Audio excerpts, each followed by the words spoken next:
Olá, queridos amigos, mais uma vez estamos aqui reunidos para dar continuidade ao nosso estudo do livro de Daniel.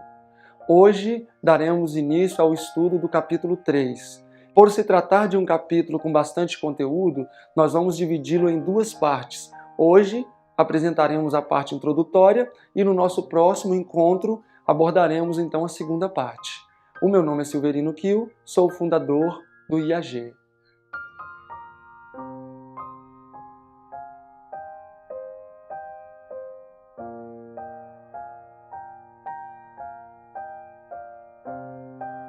Em Daniel capítulo 3, nós temos um símbolo do decreto dominical. A imagem que Nabucodonosor levantou em Dura representa o decreto dominical que logo será estabelecido. Em elementos literais, podemos ver os ecos dos eventos finais. Em Manuscript Releases, volume 14, página 91, o irmão White diz: "Está se levantando um sábado idólatra, assim como se levantou uma imagem no vale de Dura, e como Nabucodonosor, rei de Babilônia, decretou que todos os que não adorassem a imagem fossem mortos, assim também nos últimos dias terá uma prova." Então aqui a irmã White coloca o decreto dominical em paralelo com o erguimento da imagem de ouro levantada por Nabucodonosor. Ainda em eventos finais, na página 134 e 135, ela segue dizendo: "A história se repetirá. A religião falsa será exaltada. O primeiro dia da semana, um dia comum de trabalho que não possui santidade alguma, será estabelecido como foi estabelecida a estátua no campo de Dura, em Babilônia. A todas as nações, línguas e povos se ordenará que venerem esse sábado espúrio. O decreto impondo a veneração desse dia se estenderá a todo mundo." Então essas duas citações, entre outras, deixam bem claro que existe um paralelo entre a estátua de Daniel 3, a estátua de ouro, e o decreto dominical que é mencionado em Apocalipse 13. De maneira que Daniel 3 e Apocalipse 3 estão intimamente ligados em acontecimentos. Porém, em Daniel 3, os elementos são literais, ao passo que esses mesmos elementos literais são apresentados em Apocalipse 13 de maneira simbólica. Então, Daniel 3 e Apocalipse 13 estão intimamente ligados no que diz respeito aos seus eventos. Hoje nós estudaremos a primeira parte do capítulo 3 de Daniel e nós vamos perceber que os elementos contidos em Apocalipse 13 são claramente apresentados também em Daniel 3. Portanto, eu gostaria de pedir que vocês pudessem prestar bastante atenção a fim de que não percamos nenhum detalhe, porque quando formos estudar a segunda parte de Daniel 3, será importante termos vívido em nossa mente os detalhes apresentados nesta primeira parte. Então, como diz o meu amigo Daniel Silveira, vamos mergulhar de bico no capítulo 3. A irmã White menciona no livro Santificação que desde os eventos ocorridos no capítulo 2 de Daniel até os eventos ocorridos no capítulo 3, havia se passado um curto espaço de tempo, de maneira que a favorável impressão que Nabucodonosor recebera quando Daniel interpretou o seu sonho, rapidamente se esvaneceu e acabou em nada. Aqui no capítulo 3, verso 1, já vamos perceber que aquela influência recebida ao início já não existia mais. Diz assim no verso 1: "O rei Nabucodonosor fez uma estátua de ouro." Já no início desse capítulo 3, encontramos coisas interessantes a serem analisadas, as quais vamos considerar com muita atenção. Nabucodonosor fez uma estátua toda em ouro. Na verdade, ele tentou reproduzir a imagem que ele vira no capítulo 2, porém com um diferencial. A do capítulo 3 não seria desigual em valor, assim como a do capítulo 2. Quando olhamos a estátua do capítulo 2, somente a cabeça era de ouro. O restante da estátua era de diferentes metais de diferentes valores. Contudo, quando ele se propõe a reproduzir esta imagem, ele a coloca igual em valor desde a cabeça até os pés. Uma das preocupações de Nabucodonosor, e isso ficou evidente no capítulo 2, era quanto ao destino do reino de Babilônia. Ele temia que Babilônia um dia chegasse a não existir mais. E o desejo do seu coração era que Babilônia fosse um reino eterno, que não se acabasse. Ele sabia muito bem que a estátua remontava à história mundial, até o estabelecimento do reino de Deus. Porém, Babilônia compreendia somente a parte da cabeça. Então, quando ele, por sugestão dos magos, fez a estátua, ele pensou: eu posso desta maneira, fazendo a estátua toda em ouro, perpetuar o Império Babilônico. E assim foi que ele fez. Então, na verdade, no capítulo 3, nós temos a reinterpretação da palavra de Deus. No capítulo 2, nós temos a palavra de Deus. E a palavra de Deus foi dada a Nabucodonosor. No capítulo 3, Nabucodonosor reinterpreta a palavra de Deus. Só que ele reinterpreta segundo os seus desejos. De maneira que no capítulo 2 nós temos a palavra de Deus, mostrando que Babilônia seria somente o primeiro reino e iria cair. E já no capítulo 3, nós temos Nabucodonosor estendendo o ouro até a base da estátua, tensionando assim mostrar que Babilônia seria um reino eterno. No capítulo 2, nós temos a mensagem: caiu, caiu Babilônia. No capítulo 3, nós temos Nabucodonosor tentando impedir isso de acontecer. Então, aqui no capítulo 3, já no primeiro verso, percebemos que Nabucodonosor traz uma profecia. E esta profecia é falsa, porque a profecia do capítulo 2, dada pelo próprio Deus, dizia que Babilônia iria cair. Já a profecia de Nabucodonosor no capítulo 3, que foi uma contrafação da profecia do capítulo 2, dizia que Babilônia não iria cair.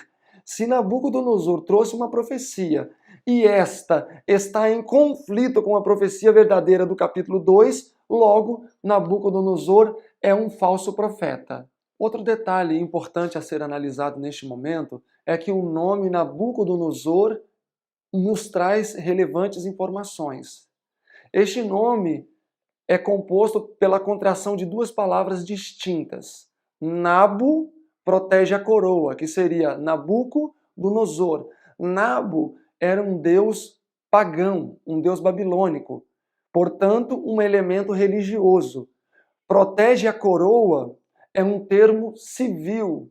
Então, o nome Nabucodonosor, Nabu protege a coroa, comporta a união da igreja com o Estado. E, na verdade, esta era a intenção de Nabucodonosor, unir a igreja ao Estado.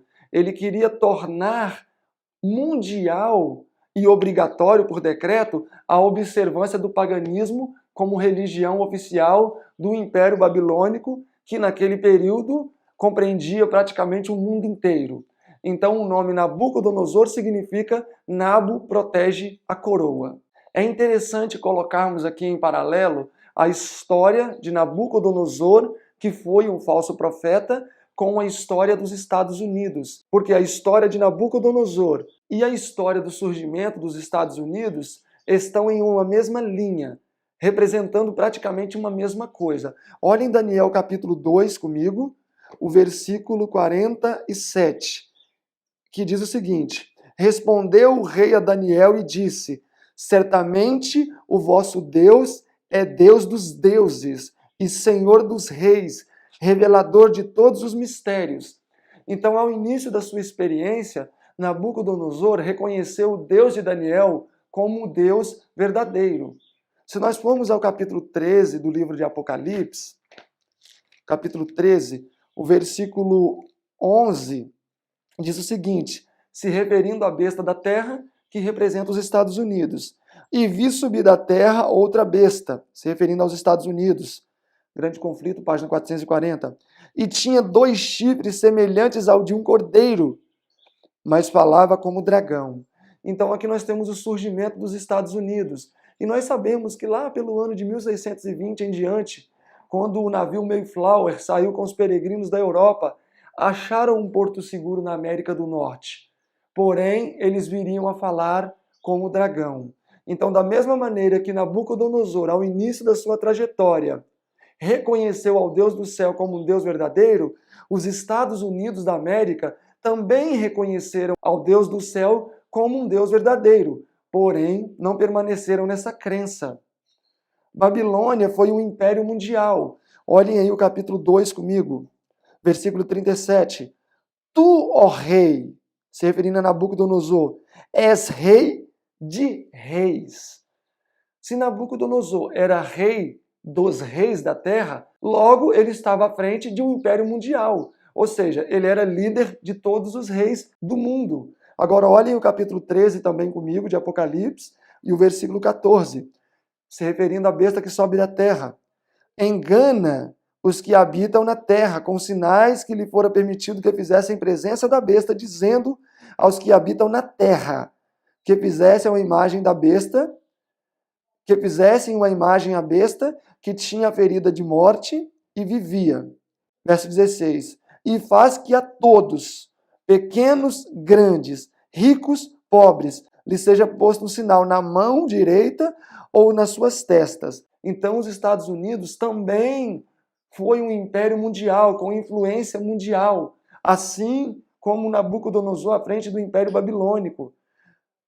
O rei Nabucodonosor também fez uma imagem. Capítulo 3, verso 1. O rei Nabucodonosor fez uma estátua de ouro. Apocalipse 13, verso 14.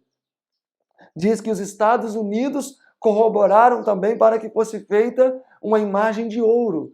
Nabucodonosor foi um falso profeta, porque ele trouxe uma falsa profecia que dizia que Babilônia não iria cair, ao passo que a profecia original era clara e categórica em afirmar que Babilônia iria cair.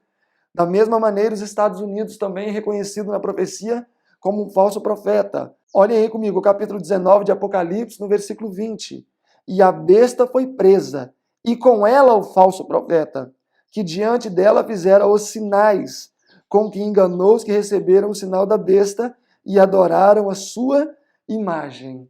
Então, da mesma maneira que os Estados Unidos trouxe uma falsa profecia, dizendo que Deus requer observância no domingo e não no sábado, Nabucodonosor também trouxe uma falsa profecia, dizendo que Babilônia não iria cair como Deus disse que cairia. Então, o surgimento de Babilônia, com todos os eventos que estavam relacionados, estão em paralelo com o surgimento dos Estados Unidos, com todos os elementos ali relacionados. De maneira que podemos muito apropriadamente traçar um paralelo entre Nabucodonosor e o seu reinado e o surgimento dos Estados Unidos. Vamos avançar então para a parte final do versículo 1. E o rei Nabucodonosor fez uma estátua de ouro, cuja altura era de 60 côvados e a sua largura de 6 côvados. Levantou-a no campo de Dura, na província de Babilônia. Essa estátua, irmão White fala no livro Santificação, que ela tinha aproximadamente 30 metros de altura por 3 metros de largura. E tem mais citações. E se for do seu interesse receber o nosso esboço, é só nos encaminhar uma mensagem para esse e-mail que está aparecendo aqui e com muito carinho iremos enviar. E aí você vai ter mais informações complementares além das que vão ser fornecidas aqui na própria apresentação. Bom, a Bíblia diz que essa estátua foi levantada na província de Dura. E este local ficava aos derredores de Babilônia. E o que é interessante mencionar é que era o local de maior visibilidade de toda a cidade de Babilônia. Além de uma estrada principal que conduzia à cidade, passar próxima a essa região. De maneira que todas as pessoas que estavam em Babilônia, ou que estavam entrando ou saindo daquela cidade, imediatamente iriam identificar aquela gigantesca imagem. E até mesmo os historiadores dizem que quando o sol refletia naquele ídolo, os seus raios eram projetados a longas distâncias, de maneira que era visível a todos e chamava também a atenção de todas as pessoas que viviam em Babilônia e que passavam por aquela região. Avancemos juntos agora para o versículo 2 do capítulo 3. Daniel 3, versículo 2. Então o rei Nabucodonosor mandou reunir os príncipes, os prefeitos, os governadores, os conselheiros, os tesoureiros, os juízes, os capitães e todos os demais oficiais das províncias de Babilônia, para que viessem à consagração da estátua que o rei Nabucodonosor tinha levantado. Então, verso 3, se reuniram os príncipes, prefeitos, governadores, capitães e juízes, tesoureiros e conselheiros e todos os oficiais das províncias de Babilônia, a consagração da estátua que o rei Nabucodonosor tinha levantado, e estavam em pé diante da imagem que Nabucodonosor tinha levantado. Bom, esses dois versos, algo interessante a ser considerado é que, inicialmente, ele faz a proclamação para toda liderança do grande e vasto império babilônico. Então, isso indica que, quando o decreto dominical estiver para despontar no cenário, toda a liderança mundial já vai estar informada disso. Porém, existirá uma classe que não vai estar tão consciente da situação. Porque olha o que diz o versículo 4. E o arauto apregoou o povo em alta voz. Depois que toda a liderança já estava reunida, já estavam cônscios de que deveriam se prostrar diante daquela imagem, então a proclamação estende-se até o povo. Ordena-se a vós, povos, nações e língua.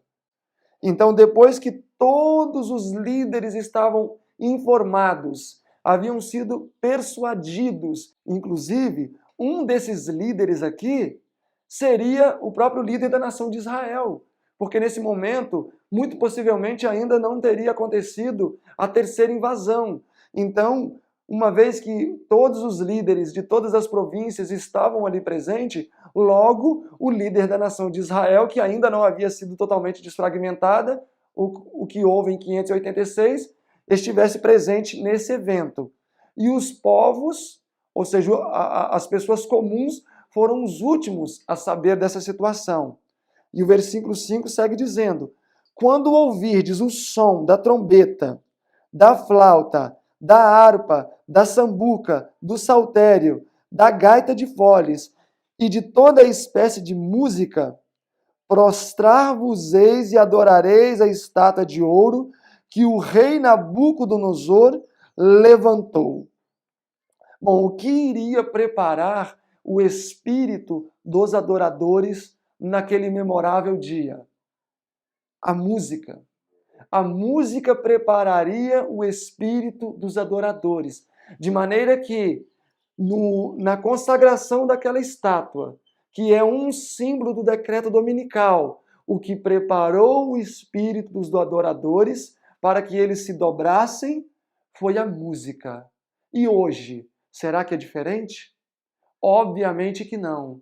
Hoje Satanás tem introduzido toda espécie de música, até profana, que não nos eleva nem moralmente e nem espiritualmente. A música tem um efeito mesmo fisiológico no nosso corpo. Eu gostaria de indicar para vocês aqui o canal do irmão Leandro Dalla, e ele apresenta ali palestras maravilhosas, onde ele prova cientificamente que a música tem uma interferência fisiológica na nossa mente, de maneira que ela pode nos preparar para estarmos felizes, tristes, animados, depressivos, e este elemento será grandemente utilizado por Satanás nestes últimos dias, assim como foi utilizado no campo de Dura. E a irmã White também, no livro Evangelismo, na página 510, ela diz assim: Deus é desonrado quando uma pessoa não santificada, não consagrada, toma parte da música. Então, a música é um fator muito importante para nos elevar moralmente, nos elevar espiritualmente, mas também é um fator extremamente importante para nos derrubar espiritualmente e moralmente. E este recurso foi abundantemente usado por Satanás para preparar o espírito dos adoradores na consagração da estátua em Babilônia. Avançando aqui no versículo 6, e qualquer que não se prostrar e não a adorar, será na mesma hora lançado dentro da fornalha de fogo ardente. Aqui nós temos um decreto de morte sendo estabelecido. Aqueles que não aceitassem o paganismo como religião oficial seriam mortos. O mesmo vai acontecer nos últimos dias. Aqueles que não aceitarem o domingo como um dia santificado, o qual deve ser observado, também serão mortos. É claro que o decreto de morte nos dias derradeiros, ele vai ser emitido depois do fechamento da porta da graça. Contudo, você conhece a citação que a irmã White diz: muitos se anteciparão ao decreto de morte, de maneira que na segunda fase do decreto dominical, porque a primeira fase ele vai tentar conquistar por influência, igual aqui. Aqui ele fez uma convocação, a música e tal, e ele tentou conquistar pela influência. Aqueles que não adoraram, ele tentou conquistar pela força. Ou seja, ou você adora, ou você vai ser lançado na fornalha ardente.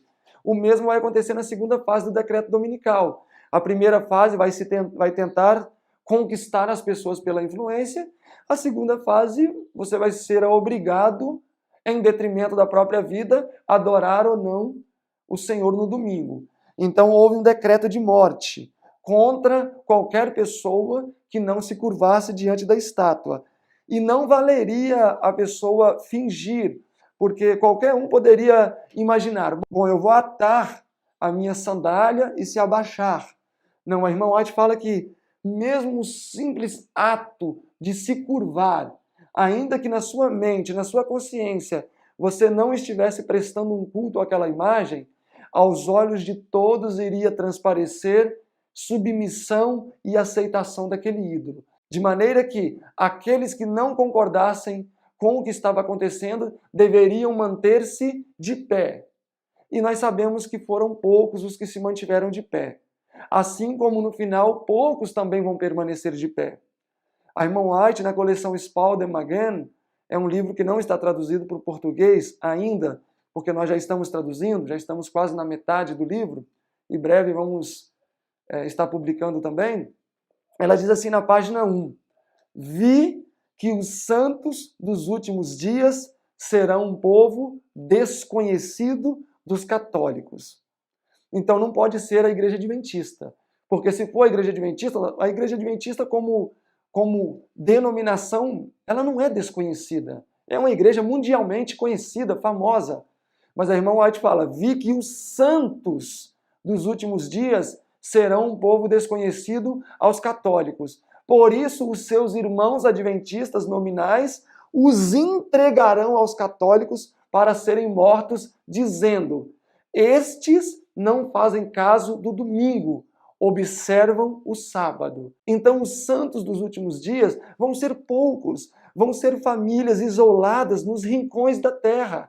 Homens que estarão vivendo no campo, ou talvez não, mas que estarão dirigindo as suas famílias segundo o assim diz o Senhor. Serão pessoas desconhecidas, porém não serão desconhecidas dos céus, pois cada uma dessas famílias vão ter anjos magníficos em poder os protegendo. E foi o mesmo que aconteceu aqui em Daniel 3. De toda a nação judaica que estava ali presente, porque boa parte do povo judeu já estava como cativos em Babilônia. E com certeza, uma vez que somente 3 não se dobraram, o restante se dobrou. Inclusive, muito provavelmente, até o rei de Israel, que talvez seja Zedequias, né, se a terceira invasão ainda não tivesse ocorrido, se dobrou também. De maneira que de toda a nação de Israel, que era a igreja oficial de Deus naqueles dias, foram os únicos que não se dobraram. Um pequeno remanescente fiel, que se mantiveram fiéis, mesmo com o risco de perder a própria vida. Fechando aqui comigo, olhem o versículo 7. Portanto, disse Nabucodonosor, no mesmo instante em que todos os povos ouviram o som da trombeta, da flauta, da harpa, da sambuca, do saltério e de toda espécie de música, se prostraram todos os povos, nações e línguas, e adoraram a estátua de ouro que o rei Nabucodonosor tinha levantado. Lá em Apocalipse 13 diz que todos, ricos, pobres, pequenos, grandes, adoraram a imagem da besta. Com exceção de quem? Do remanescente. Aqueles que guardam os mandamentos de Deus e têm o testemunho de Jesus. E quem lá nos dias de Babilônia, quando aquela imagem foi levantada, guardava os mandamentos de Deus e tinha o testemunho de Jesus? De toda a nação judaica, de todo o povo de Deus ali representado, somente 3. E depois muitos dizem que 144 mil é um número muito pequeno para ser literal. Bom, eu não vou entrar no mérito se é literal ou simbólico, haverá um momento para isso. Mas o fato é que de toda a nação de Israel presente em Babilônia, somente 3. Somente 3. É muito pouquinho. Deus usou esses 3 para fazer uma grande obra. O propósito de Jeová era usar a nação de Israel inteira para explodir a luz da verdade naquele lugar como um alto clamor. Porém, ele teve que usar somente quantos? 3 pessoas. E ele cumpriu o seu propósito somente com 3 pessoas? Sim. Deus cumpriu o seu propósito somente com 3 pessoas. Ele não pode cumprir o seu propósito com 144 mil? Obviamente que pode, porque 144 mil é muito maior do que 3. Então, da mesma maneira que Deus usou somente 3 pessoas lá naqueles dias para revelar o seu poder àquela nação idólatra, Babilônia literal, Deus vai usar um pequeno número de fiéis nos últimos dias para revelar a sua glória agora à Babilônia espiritual. De maneira que somente aqueles que não se dobrarem diante da imagem que está sendo levantada, que consiste, na verdade, no decreto dominical, na imposição da observância do domingo, são os que poderão ser usados por Deus. Então, meu irmão, então, minha irmã, se é do seu desejo fazer parte deste pequeno pelotão de elite, temos uma grande obra a fazer por nós mesmos e por nossas famílias. Senão, não poderemos ser usados por Deus. O verso 7 nos informa que todas as nações, povos e línguas adoraram a imagem. Entretanto, nós sabemos que pelo menos 3 não se dobraram. Os 3 jovens hebreus. E aí alguém pode se perguntar, mas e Daniel? E até o meu querido amigo Arley Nunes, que está nos prestigiando nessa oportunidade com sua presença, também perguntou, e Daniel? Bom, um fato é que a Bíblia não nos revela onde estava Daniel, mas se ele estivesse presente neste momento, com certeza ele também não se dobraria e iríamos ver 5 homens caminhando na fornalha, e não 4, como aconteceu. Mas enfim, sabemos que esses 3 hebreus, mesmo com o risco de perder a própria vida, não se dobraram. E nesse momento nós poderíamos definir que diante daquela imagem existiam 3 grupos específicos. O primeiro grupo eram pagãos, pessoas que de fato acreditaram que aquela estátua tinha poderes místicos e que ela de fato poderia trazer uma influência positiva para o Império Babilônico. Ou seja, estes, se nós fôssemos colocar lá, segundo os que vão ser selados no Apocalipse 13, receberiam um selo na testa. Quando a pessoa é selada na testa, na fronte, quer dizer entendimento, porque o selo não é marca ou número, mas sim é a consolidação de algo na nossa mente. O selo de Deus, a irmã White fala que é a consolidação da verdade, intelectual, consciente. A marca da besta é a mesma coisa. É quando a pessoa adere intelectualmente, na sua consciência, a verdade de que o domingo é o dia de guarda. Eu gostaria até de usar um exemplo para ilustrar isso de forma mais prática. Eva foi selada na mão ou na fronte, quando se deparou com a serpente? Ela foi selada na fronte. Por que na fronte? Porque ela ficou convicta de que se ela comesse daquele fruto, ela teria uma experiência mais elevada, de maneira que ela foi convencida por Satanás intelectualmente. E Adão? Adão teria sido selado onde? Na testa ou na mão? Obviamente na mão, porque ele teria sido selado, por conveniência. Ele não queria perder a esposa, ele não queria perder a mulher que ele amava. Então ele consentiu em comer daquele fruto e assim sendo selado na mão direita por conveniência. Da mesma maneira que lá no campo de Dura, muitos foram selados nas mãos. Sabem uma nação inteira que foi selada na mão? A nação judia. Vocês acreditam que os judeus acreditavam que aquela imagem tinha poder? É claro que não. Eles não acreditavam na idolatria. Na verdade, eles tinham aversão à idolatria. Por mais que em alguns momentos eles mergulharam na idolatria, contudo era algo que militava contra a crença judaica, o paganismo, a idolatria. Então todos os judeus que ali estavam presentes e se dobraram por medo das consequências, se dobraram por conveniência, se dobraram por medo de morrer, se dobraram por comodidade. Foram covardes. Então, quando nós vamos para Apocalipse 13 e vemos o selo na fronte, o selo da fronte é para todos aqueles que vão acreditar intelectualmente que o domingo é o dia do Senhor. O selo na mão é exclusivo para adventista do sétimo dia.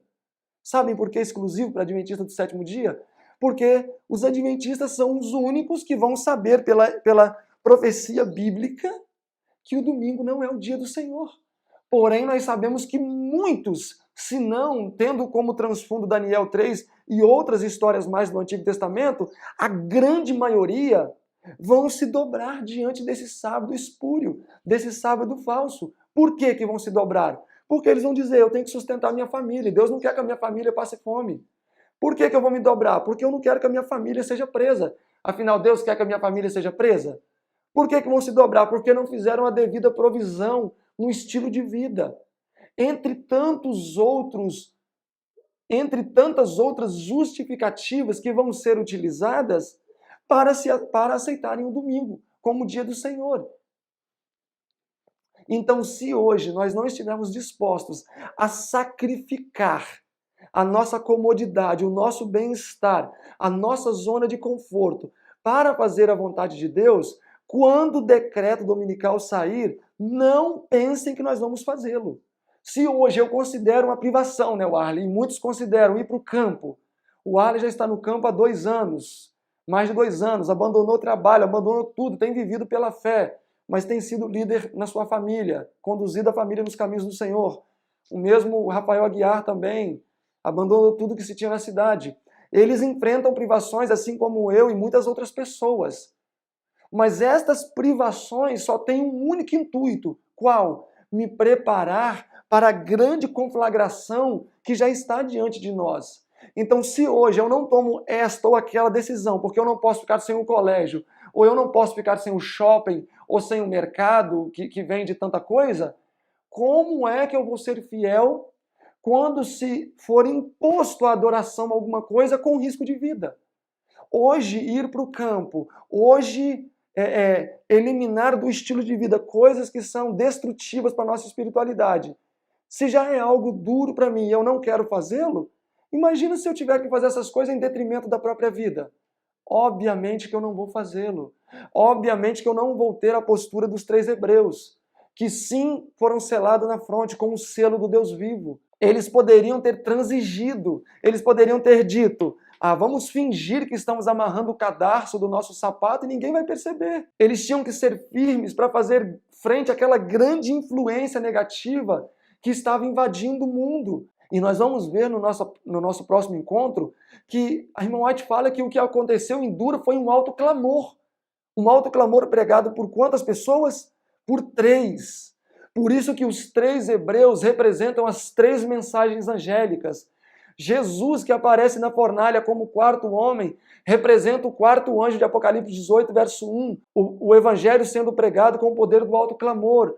Porque o Apocalipse 18, verso 1, apresenta um povo poderoso, um povo que reflete o caráter de Cristo. Assim como Cristo se manifestou na fornalha com os 3 hebreus, dando poder à mensagem daqueles 3 hebreus. Não foram os 3 hebreus que difundiram aquela mensagem com poder. Foi a presença do 4º anjo que deu poder à mensagem dos 3 anjos na fornalha. Se hoje eu ou você deseja fazer parte desse remanescente fiel, é necessário que façamos sacrifícios decididos desde hoje.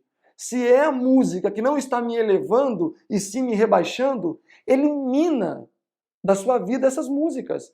Quando eu não era cristão, e eu me lembro que eu ia para alguma festa, e tínhamos um carrinho, e eu gostava de ouvir música. E era muito interessante. O meu espírito, o meu estado de espírito, refletia o tipo de música que eu ouvia. E eu me recordo uma vez com muita nitidez que eu estava saindo para uma festa, coloquei uma música bem agitada, uma música bem batida, e eu dirigia com muita agitação, correndo, muito vibrante. E aí tudo bem, coloquei uma música internacional lá, uma música romântica, bem calminha. E foi muito interessante. Eu tinha um amigo do lado que ele falou assim: Silverino, você está andando a 40 por hora, a pista aqui é 110. Naturalmente eu diminuí a velocidade sem perceber. Olha que influência a música teve sobre mim, eu sendo mundano, sendo uma pessoa que não estava nem aí para as coisas de Deus. Então Satanás vai usar música para despertar, por exemplo, as paixões sexuais das pessoas. Estimula, porque tem músicas, mesmo evangélicas, que são verdadeiros apelos sexuais. E tem mesmo pessoas que cantam, se vocês repararem bem as suas expressões faciais, são apelos sexuais, até eróticos. Isso se chama o quê? Plano de Satanás, preparando as pessoas para a adoração. A alimentação vai preparar também. A imoralidade nas cidades. Hoje é quase impossível você andar num centro de uma cidade sem que você não veja toda sorte de campo fértil para tentação. Então, quando Deus diz sair para o campo, onde vocês vão criar os seus filhos e vão reduzir dezenas de vezes mais o sofrimento na educação, é uma coisa real. Porque Deus sabe que todas essas coisas, cidade, alimentação, música, influência, a própria rotina da vida da cidade, são coisas que Satanás vai utilizar para preparar o povo de Deus para nos últimos dias se dobrar diante da estátua. Somente aqueles que hoje estiverem dispostos a sacrificar tudo, independentemente do preço a ser pago, serão aqueles que estarão dispostos a sacrificar, se for necessário, mesmo a vida, para não transigir com a verdade. Esses 3 hebreus deram um testemunho naqueles dias e o eco do seu testemunho ecoa até os dias de hoje. O testemunho que a última geração vai dar vão ser ecos que vai ecoar por toda a eternidade. E se você deseja fazer parte desta grande equipe que vai reivindicar o caráter de Deus na sua pecaminosa natureza, demonstrando assim para o universo que Deus é justo e que a lei pode ser observada, assim como fizeram os 3 hebreus, é necessário começarmos a fazer sacrifícios hoje. É necessário tomarmos decisões hoje, ou amanhã nós não teremos força moral para tomá-la. Então, recapitulando o que nós vimos nesta primeira parte de Daniel 3, nós já sabemos que Nabucodonosor é um falso profeta. Nabo protege a coroa. E ele está em paralelo com a experiência dos Estados Unidos. Sabemos também que a imagem de ouro erigida no campo de Dura representa o decreto dominical que está sendo erguido diante dos nossos olhos. Então existem muitos outros paralelos que vocês mesmos podem ir traçando. E se vocês também tiverem acesso ao nosso esboço, ali eu traço pelo menos uns 20 paralelos entre Daniel 3 e Apocalipse 13. Eu gostaria de aproveitar a oportunidade também para voltar a agradecer por vocês estarem prestigiando o nosso canal. E nessa semana eu achei até bem interessante que nós fomos checar as estatísticas de visualizações do canal e, obviamente, o Brasil está em primeiro lugar nas visualizações, mas o que nos deixou bastante surpresos é que em segundo lugar está a Rússia. Ou seja, num país que a gente sabe que o evangelho não é muito bem-vindo, o nosso canal está tendo uma influência bem forte. Então, um simples compartilhar de um vídeo, de um link, uma simples dica, pode fazer com que pessoas que de outra maneira não teriam acesso ao Evangelho, por este meio, podem ter. Então, façam parte da nossa equipe também, ajuda-nos a compartilhar os nossos vídeos. Muitas pessoas entram em contato conosco, agradecidas.